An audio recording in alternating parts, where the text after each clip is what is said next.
Hello बच्चों, आज हम स्टार्ट करने जा रहे हैं क्लास 12 का चैप्टर नंबर 5 जो कि हमारा क्वांटिटी एंड डिफरेंशियबिलिटी। तो सबसे पहली बात, अब जितने भी चैप्टर स्टार्ट होंगे आपके आगे बढ़ते वो सारे कैलकुलेशन में काउंट होते हैं। आपका चैप्टर नंबर 5, 6, 7, 8, 9 तक आपका कैलकुलस है जो कि बहुत ज़्यादा इंपॉर्टेंट और सबसे ज़्यादा वेटेज इसी चीज़ की है। ठीक है, तो अगर आपको चैप्टर नंबर 5 में अगर कोई भी प्रॉब्लम आती है तो बेटा पहले उसको क्लियर करो, देन नेक्स्ट चैप्टर पे आगे जाना, वरना आपको हमेशा हर एक चैप्टर में दिक्कत रहेगी। ठीक है, कई बच्चे बोलेंगे सर बाद में इंटीग्रेशन मुश्किल लग रही है। क्यों बेटा? क्योंकि 5th चैप्टर आपको ढंग से नहीं आता। तो प्लीज़ 5th चैप्टर को अच्छे से करना है पहले, और थोड़ा टाइम लगेगा क्योंकि चैप्टर काफ़ी लेंथी है, तो कोशिश करेंगे धीरे धीरे इसको सोल्व करें। ठीक है, तो आज की क्लासेस में सिर्फ हम इंट्रोडक्शन की बात करेंगे कि डिफ्रेंशिएशन हम करते क्यों हैं। ठीक है, डिफ्रेंशिएशन के फॉर्मूले क्या होते हैं, कैसे हमें यूज़ करना है, ये सब चीज़ें। चलिए स्टार्ट करते हैं।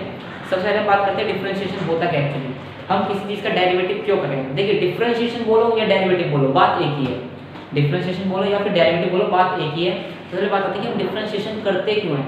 तो बेटा किसी भी चीज़ को या किसी भी वैल्यू को छोटा करने के लिए हम क्या करते हैं, डिफरेंशिएशन करते हैं। इंटीग्रेशन जस्ट इसका अपोजिट होता है। किसी भी चीज़ को अगर हमें लेंथी करना है तो वहाँ पे यूज़ करेंगे इंटीग्रेशन। मतलब अगर हमें पूरे का सम निकालना है, देखिए मान लीजिए मेरे को किसी चीज़ का पूरे का सम निकालना है, हम इंटीग्रेशन कर देंगे।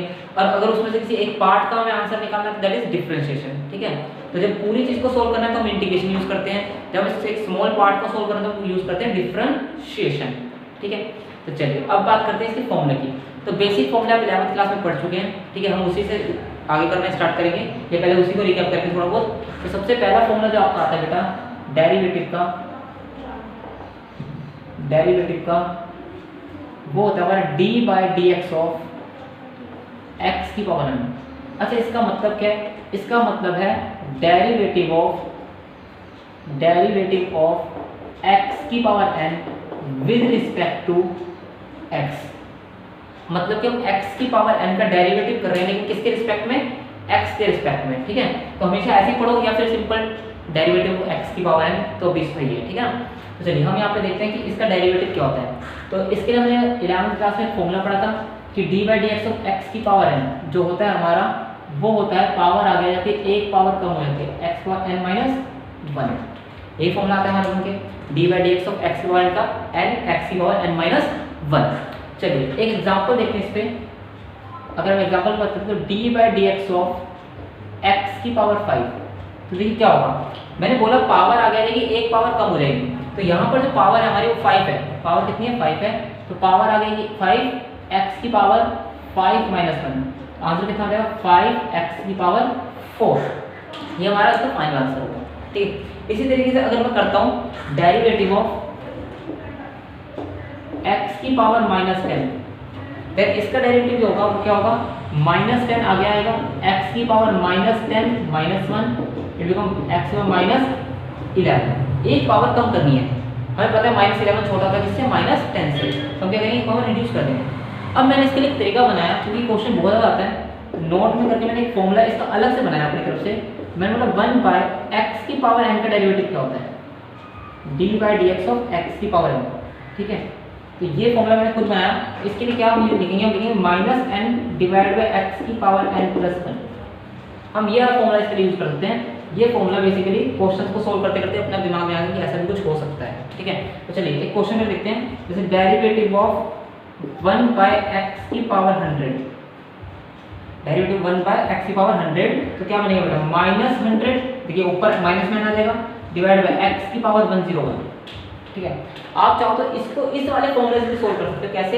कि मैंने लिखा 1/x की पावर 100 डेरिवेटिव है, तो मैं लिखता हूँ डेरिवेटिव ऑफ x की पावर माइनस 100। ठीक है, अब इस माइनस 100 को आगे लिखेंगे तो माइनस 100 x की power minus 100 minus 1 it become minus 100 x की पावर माइनस 101। तो ये बन गया हमारा माइनस 100 1/x की पावर 101। पावर नीचे आगे प्लस की बन जाएगी, x पावर 101। ठीक है, तो मैंने इसका अलग फॉर्मूला बना लिया, मैंने ये फॉर्मूला बना लिया, और इसको मैं बोलता हूँ ये इंपॉर्टेंट है बहुत ज़्यादा बेटा, बहुत ज़्यादा इंपॉर्टेंट है। ठीक है, ये याद रखना है, बहुत ज़्यादा इंपॉर्टेंट फॉर्मूला, काफ़ी जगह यूज़ होगा। डायरेक्ट याद रखोगे तो आसानी से हो जाएगा, वरना फिर आपको थोड़ी दिक्कतें आएंगी। ठीक है, चलिए अगले फॉर्मूले बढ़ते हैं। तो ये हमारा फर्स्ट फॉर्मूला हो गया ना। Second formula derivative of log x, log e raise to x बोलो। ठीक है, या फिर बोल सकते हैं और करके log 10 रेज़ टू x। ठीक है। अब कई बार होता है क्वेश्चन में ना बेस लगा नहीं होता है, टेन भी नहीं लिखा होगा, ई भी लिखा होगा, तो आप समझ जाना ये सिंपल लॉग है, ठीक है ना, ये सिंपल लॉग है। मैं इसको ऐसे लिख सकता हूँ, डेरिवेटिव ऑफ लॉग एक्स, ठीक है। तो अब इसका डेरिवेटिव क्या होता है, इसका डेरिवेटिव आता है सर 1/x, क्या आएगा 1/x, ठीक है। नेक्स्ट फॉर्मूला बढ़ते हैं, third formula, derivative of a की power x, where a is any constant number, constant number होगा हमारा, ठीक है। तो चलिए ये बनेगा हमारा a की power x into log a। अच्छा बेस यहाँ पे e रहेगा या log 10 रहेगा बेस में, ठीक है ना, वो आपको मिल गया, आप लिखो या मतलब कोई मार्क्स उसके रिड्यूस नहीं होंगे आपके, ठीक है।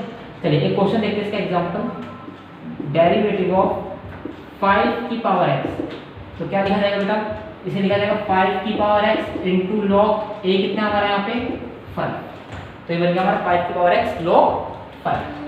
चलिए फोर्थ फॉर्मूला पढ़ते हैं, डेरिवेटिव ऑफ रूट x। अब ये फॉर्मूला नहीं है, बेसिकली ये फॉर्मूला नहीं है, बट मैंने इसको फॉर्मूला में इसलिए काउंट किया क्योंकि बहुत जगह यूज होगा, तो बार बार इसका डेरिवेटिव नहीं करेंगे। बेसिकली इसका आंसर इसी वाले फॉर्मूले से आएगा, तो मैं इसका आंसर क्या लिखूंगा, मैं लिखूंगा इसका आंसर 1/2 रूट x। कैसे आया वो बताना पड़ेगा भाई, तो बताने के लिए क्या करेंगे, इसको हम लिखते हैं डेरिवेटिव ऑफ x की पावर हाफ, ठीक है। पावर को आगे ले जाएंगे तो क्या बनेगा, हाफ x की पावर हाफ माइनस 1, ये बन क्या आएगा। चलिए इसको लिखते हैं हम हाफ x की पावर माइनस हाफ पावर नीचे की बन जाएगी प्लस की 1/2 x की पावर 1/2, यानी 1/2 रूट x, ठीक है। तो आप चाहे तो डायरेक्ट कर सकते हैं कि डेरिवेटिव रूट x क्या होता है, 1/2 रूट x होता है। चलिए नेक्स्ट बात करते हैं अगले फॉर्मूले की। चलिए नेक्स्ट फॉर्मूले की बात करते हैं, नेक्स्ट फॉर्मूला हमारा डेरिवेटिव e की पावर x। अच्छा e क्या होता है, यहाँ पे जिनके पास कॉमर्स है वो सिंपल समझे, e का मतलब एक्सपोनेंशियल फंक्शन है, एक्सपोनेंशियल फंक्शन है हमारा। जिनके पास साइंस भी है वो इसको समझ सकते हैं ऐसे एंटी लॉग, एक तरह से, ठीक है, एंटी लॉग।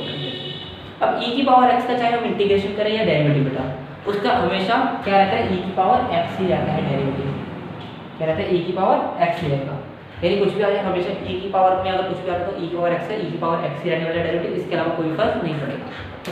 चलिए नेक्स्ट बात करते हैं सिक्स्थ फॉर्मूले की, जो भी स्टार्ट होता है ट्रिग्नोमेट्री से, that is derivative of sine x। तो साइन x का डेरिवेटिव क्या है, cos x। Next derivative of cos x which is equal to minus of sine x। Next ये derivative of tan x equal to sec square x। Next derivative of sec x which sec x tan x, derivative of cot x minus of cosec square x, ठीक है। Next बात करते हैं 11 की, derivative of cosec x minus cot x cosec x। तो ये आपके फॉर्मूले हो गए ट्रिग्नोमेट्री के, जो कि 6 फॉर्मूले आपके, और जब तक फॉर्मूले बेटा आपको लर्न नहीं होंगे तब तक क्वेश्चन सॉल्व नहीं होंगे, इस बात का ध्यान रखना है। तो फॉर्मूले सबसे पहले लर्न करने अच्छे से, ठीक है। इसका दो रूल आते हैं हमारे, यहाँ पे प्रोडक्ट फॉर्मूला,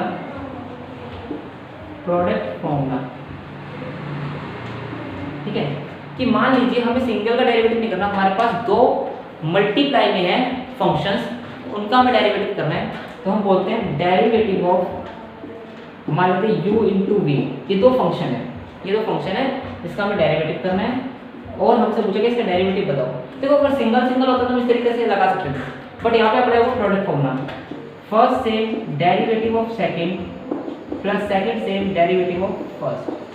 कई बच्चों को u और v याद करने में थोड़ी कंफ्यूजन होती है, तो एक काम कर सकते हैं हम, u और v के derivative of first into second कर सकते हैं, कि भाई दो फंक्शन है मेरे पास, एक फर्स्ट फंक्शन एक सेकंड फंक्शन है, तो फर्स्ट सेम रहेगा derivative of second plus second same रहेगा डेरिवेटिव ऑफ फर्स्ट। ये अलग आप लिख सकते हैं। दूसरी बात, इससे कोई फर्क नहीं पड़ता आप पहले ये वाली टर्म लिख रहे हो ये वाली लिख रहे हो, क्योंकि बीच में साइन प्लस का है, ठीक है। अगर बीच में साइन माइनस का होता तो फिर आपको same as it is formula रखना पड़ता, लेकिन अभी इससे कोई फर्क नहीं पड़ता, आप ये वाली टर्म पहले लिख रहे हो ये वाली टर्म पहले लिख रहे हो, ठीक है। तो ये हमारा होगा प्रोडक्ट फॉर्मूला। चलिए अब बात करते हैं नेक्स्ट हमारा क्वेश्चन फॉर्मूला,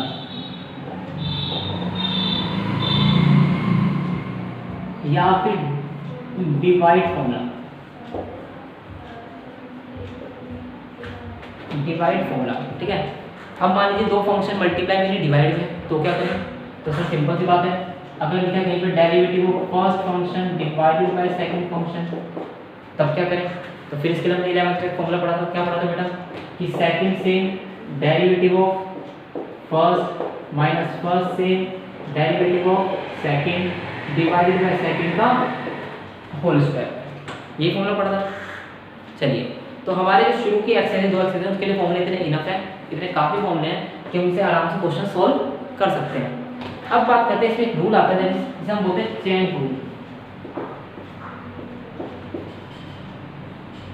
चेन रूल आता है, अरे चेन रूल है क्या एक्चुअली, इसको समझते हैं एक बार, कि मान लीजिए आपके पास एक फंक्शन है, एक सिंपल फंक्शन है, एक सिंपल फंक्शन है, ठीक है ना, जिसमें कोई पावर है ना ही कोई एंगल है, तो हम सिंपल इसका डेरिवेटिव करते हैं। लेकिन अगर हमारे पास कोई फंक्शन ऐसा है, जैसे आ गया साइन स्क्वायर एक्स, ये एक फंक्शन आ गया मेरे पास, और मुझसे बोला इसका डेरिवेटिव करो, जब इसको थोड़ा और कॉम्प्लिकेट करता हूँ, कि साइन स्क्वायर 2x, मान लीजिए मेरे को बोला गया इसका डेरिवेटिव करो, तो बेटा मैं इसका डायरेक्ट डेरिवेटिव नहीं कर सकता, मैं इसमें चेन रूल अप्लाई करता हूँ। क्या होता है वो समझते हैं एक बार ध्यान से। हम बोलते हैं सबसे पहले हम किसी भी फंक्शन में पावर का डेरिवेटिव करते हैं, पहले पावर का डेरिवेटिव करेंगे, देन हम करते हैं फंक्शन का, और देन अगर उसके पास कोई चीज़ है तो वो एंगल का, ये चेन रूल, ठीक है। जैसे फॉर एग्जाम्पल मैं अगर इसी का आंसर निकालने जाता हूँ, मैं लिखूँगा derivative of sine square 2x, तो सबसे पहले मैं पावर का डेरिवेटिव करूंगा, पावर कितनी है 2 है, तो मैं सबसे पहला वाला फॉर्मूला अप्लाई करूंगा, पावर आगे लाऊंगा, एक पावर कम कर दूंगा, तो ये कुछ ऐसा बन जाएगा 2 sin 2x, ठीक है। मैंने पावर का डेरिवेटिव कर दिया। अब मुझे किसका करना है डेरिवेटिव, फंक्शन का, फंक्शन के यहाँ पे साइन है, तो मैं लिखूंगा derivative of sin x sin 2x, ठीक है। अब अगर मैंने साइन का भी डेरिवेटिव कर दिया, तो उसके बाद मेरे को बचता है एंगल। अब एंगल का डेरिवेटिव क्या होगा, d/dx ऑफ 2x, कोई बात नहीं, सबसे पहले पावर होगी, देन फंक्शन होगा, देन एंगल होगा, याद है, दोबारा सुनने पर, पहले power, then function, then angle, ठीक है। इसी सीक्वेंस में मुझे डेरिवेटिव करना है, तो चेन रूल आपका अप्लाई हो जाएगा, कोई सीखने की जरूरत नहीं है, कोई कुछ नहीं, सिर्फ यही याद रखो, सबसे पहले क्या आएगा, power, then function, then angle, ठीक है। तो चलिए, ये आंसर आया हमारा 2 sin 2x इनटू साइन का डेरिवेटिव cos 2x, और फिर 2x का डेरिवेटिव कितना आएगा 2, ठीक है। तो ये हमारा हो गया चेन रूल, और साथ में हमारे हो गए सारे फॉर्मूले, ठीक है। चलिए स्टार्ट करते हैं आगे की कहानी। चलिए नेक्स्ट हमारा दो चीजें छोटी छोटी, पहला है derivative of any constant number is 0 and second is derivative of ax equal to a। अब बात करें सर किसी भी चीज का डेरिवेटिव 0 क्यों होता है, देखो रीजन हर चीज का होता है, किसी भी चीज का डेरिवेटिव 0 क्यों होता है ये हमें समझना पड़ेगा। जैसे मान लेते हैं डेरिवेटिव ऑफ सबसे पहले तो क्या कांस्टेंट वैल्यू क्या होती है, कांस्टेंट मतलब जो नंबर्स है, जैसे 100 1000 500 250 ऐसे नंबर्स, दैट इज कांस्टेंट, जैसे x y z कुछ नहीं आ रहा, दैट इज कांस्टेंट नंबर्स, ठीक है। तो बात करते हैं सर, मान लो कि आपके पास एक एग्जांपल है, मान लो कि डेरिवेटिव ऑफ मुझे 500 करना है, मुझे इसका डेरिवेटिव फाइंड करना है, किसका 500 का डेरिवेटिव फाइंड करना है। तो मुझे पता है 500 कैसी वैल्यू है मेरी, कांस्टेंट वैल्यू। मैं सिंपल बोलूंगा सर 500 का डेरिवेटिव जो आएगा वो 0 आएगा, लेकिन अगर आपसे कोई पूछ ले कि 0 क्यों आएगा बेटा, तो उसका रीजन आपके पास होना चाहिए। तो देखो मैं 500 को क्या लिख सकता हूँ, मैं लिख सकता हूँ d/dx ऑफ 500 इंटू एक्स की पावर 0। बात करते सर x की पावर 0 क्यों, क्योंकि बेटा किसी की भी पावर 0 ले लो, आंसर हमेशा कितना होता है 1 होता है, ठीक है। तो मैं एक तरह से लिख रहा हूँ 500 इंटू 1, और फिर मैं आगे लिख रहा हूँ डेरिवेटिव ऑफ 500, 1 को रिप्लेस कर दिया x की पावर 0 से। सिंपल सा, इतनी बात समझ में आई, ठीक है।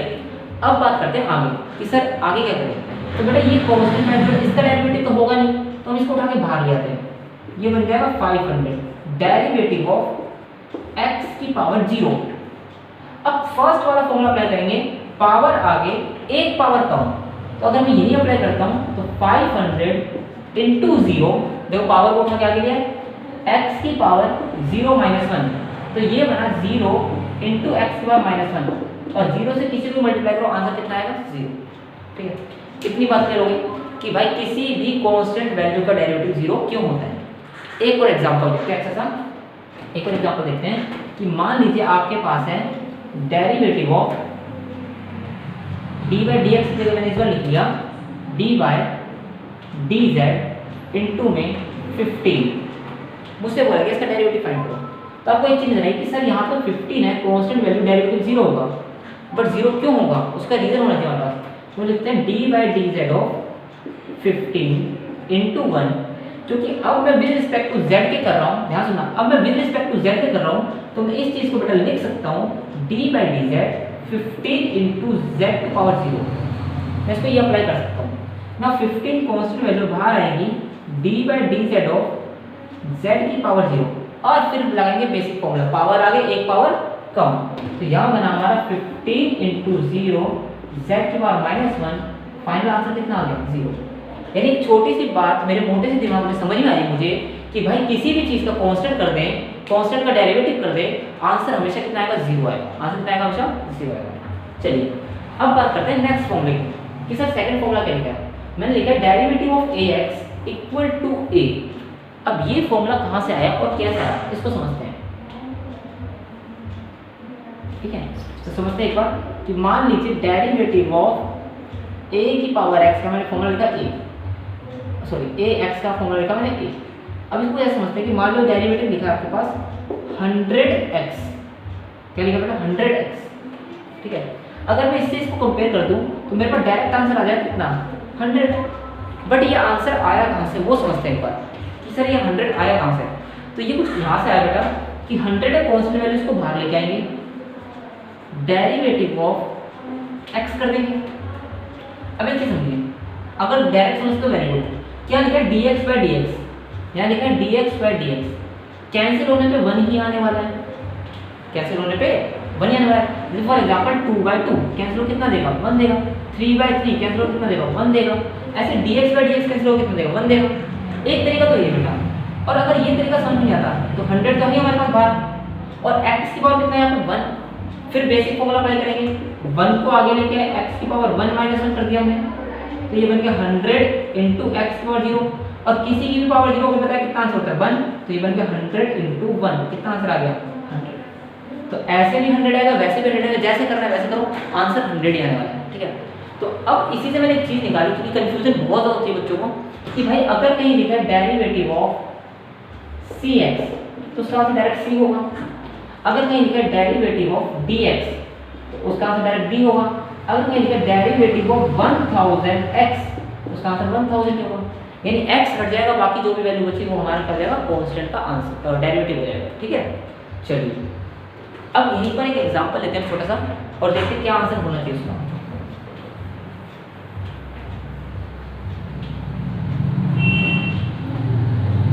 बात करते हैं एक एग्जांपल के थ्रू कि आपको पता है derivative of ax plus b। अब बोलोगे इसका डेरिवेटिव फाइंड करो, derivative of ax plus b। तो अगर इसकी बात की जाए बेटा तो मैं क्या करूँगा, प्लस का साइन आ रहा है बीच में, इसको अलग अलग करके लिख देता हूँ, derivative of ax plus derivative of b। मैंने कुछ ऐसे लिख लिया इसको। अब ax का डेरिवेटिव तो कोई बताया, जहाँ पर cx का डेरिवेटिव क्या होता था, cx का डेरिवेटिव c होता था, डेरिवेटिव ऑफ bx क्या होता था, आप लोगों ने d होता था। तो इसी तरह से ax का डेरिवेटिव कितना आ जाएगा a प्लस b क्या है कांस्टेंट नंबर है। मुझे कैसे पता सर b कांस्टेंट नंबर है, क्योंकि बेटा इसके साथ ना तो x आ रहा है ना y आ रहा है ना z आ रहा है, कोई भी वेरिएबल नहीं आ रहा। b is a constant value, और कांस्टेंट का डेरिवेटिव ऊपर लिखा हो कितना होता है 0, यहाँ से कितना आ गया 0, फाइनल आंसर कितना है a, ठीक है। एक और एग्जांपल समझते हैं इसको, अगर प्रॉब्लम है तो एक एग्जांपल देखते हैं। एग्जांपल नंबर 2 मैंने बोला डेरिवेटिव ऑफ 500x प्लस 100, ठीक है। यहाँ से क्लियर हो जाएगा आपको, तो मैं दोनों को लिखता हूँ derivative of 500x plus derivative of 100, ठीक है बेटा। तो डेरिवेटिव ऑफ 500x का कितना हो जाएगा 500x हट जाएगा, और डेरिवेटिव 100 का 0, यानी फाइनल आंसर कितना आ जाएगा 500। 100 का 0 क्यों, क्योंकि बेटा ये कैसी वैल्यू है कांस्टेंट वैल्यू, कैसी वैल्यू है कांस्टेंट वैल्यू, ठीक है ना। तो कांस्टेंट का डेरिवेटिव 0 होता है और ax का डेरिवेटिव 1 होता है, ठीक है। तो ये आपको वो बेसिक बिल्कुल क्लियर एकदम, ठीक है। अब आगे बढ़ते हैं एक बार और आगे देखते हैं। नेक्स्ट एग्जांपल जो हमने लिया भैया डेरिवेटिव ऑफ e की पावर 2x। e की पावर 2x का डेरिवेटिव क्या होगा इसको समझते हैं। ठीक है, बड़ा अच्छा सा क्वेश्चन है। देखिए सबसे पहले इसमें दो चीज़ें हमारे पास, एक तो e है एक्सपोनेंशियल फंक्शन और एक है पावर 2x। तो हमें दोनों का डेरिवेटिव करना है। जितने भी फंक्शन क्वेश्चन में होंगे सबका डेरिवेटिव होता है, कोई भी चीज़ नहीं छोड़नी, सबका डेरिवेटिव होगा। छोटे से छोटी चीज़ का डेरिवेटिव करते हैं। ठीक है, चलिए देखिए यहाँ पर मैं इसको लिखूँगा डेरिवेटिव ऑफ e की पावर 2x। किस चीज़ का डेरिवेटिव कर रहा हूँ मैं? एक्सपोनेंशियल फंक्शन का। किसका कर रहा हूँ? एक्सपोनेंशियल फंक्शन का डेरिवेटिव कर रहा हूँ। फिर इनटू में डी बाई डी एक्स हो। अगर मैं e का डेरिवेटिव कर दूँगा तो उसके बाद मेरे को क्या बचता है? 2x। तो डेरिवेटिव ऑफ 2x। ठीक है, अगर पावर होती तो फिर पावर का भी करते हैं, अभी पावर नहीं है हमारे पास। ठीक है, हमारे पास वही चीज़ है तो हमने दो का डेरिवेटिव। ठीक है, तो देखिए e का डेरिवेटिव क्या रहता है? e रहता है। देखिए हमने पढ़ चुके डेरिवेटिव ऑफ e की पावर x। e की पावर x ही रहता है बेटा। तो e की पावर 2x का डेरिवेटिव e की पावर 2x ही रहेगा। इनटू में 2x का डेरिवेटिव अभी पढ़ा, देखो ax का डेरिवेटिव क्या होता है? a होता है। तो यहाँ से कितना आ जाएगा? 2। सिंपल आंसर है 2e की पावर 2x।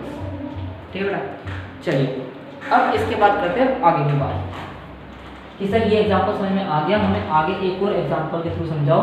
तो देखो बेटा एक और एग्जांपल देते हैं। फोर्थ डेरिवेटिव ऑफ e की पावर 3x का स्क्वायर। कुछ ये देखो, हमें कुछ ये दिया हुआ है क्वेश्चन। अब इसमें तीन चीज़ आती है बेटा। देखो तीन चीज़ क्या क्या आती है? पहले आता है e, फर्स्ट चीज़ आती है e, सेकेंड आता है 3x एंड थर्ड आता है पावर 2। तो मैंने बोला सबसे पहले पावर को करना है, देन फंक्शन का, और उसके बाद बच जाता तो अदर। अगर ट्रिग्नोमेट्री है तो अदर की जगह एंगल बोलता है। ठीक है, तो यहाँ पर हो जाएगा e की पावर 3x का स्क्वायर। चलिए इसका डेरिवेटिव निकालते हैं, क्या होगा? पहले करेंगे पावर का, तो d by d x of e की पावर 3x का स्क्वायर। देन डेरिवेटिव करेंगे इसका फंक्शन का। फंक्शन क्या हमारा e की पावर 3x। देखो मैंने पावर नहीं ली क्योंकि मैं पावर का डेरिवेटिव कर चुका हूँ। जब मैंने e का भी डेरिवेटिव कर दिया तो मेरे पास क्या बचता है last? 3x, derivative of 3x। ठीक है ना, चलिए पावर आ गया तो क्या बन जाएगा? 2e की पावर 3x, एक पावर कम हो गई। e की पावर x का डेरिवेटिव, e की पावर x होता है, e की पावर 3x ही रहने वाला है, इनटू 3x का डेरिवेटिव 3। तो ये हमारे पास बन गया multiply, base same multiply, power करेंगे ऐड 2e की पावर 3x का स्क्वायर इनटू 3 2 = 6, यानी फाइनल आंसर e की पावर 3x का स्क्वायर। The final answer. ठीक बेटा, चलिए आगे बात करते हैं। नेक्स्ट क्वेश्चन की बात करते हैं। नेक्स्ट क्वेश्चन देखते हैं क्या बोला गया। नेक्स्ट हम यूज करने वाले बेटा प्रोडक्ट फॉर्मूला। क्या यूज करने वाले? Product formula.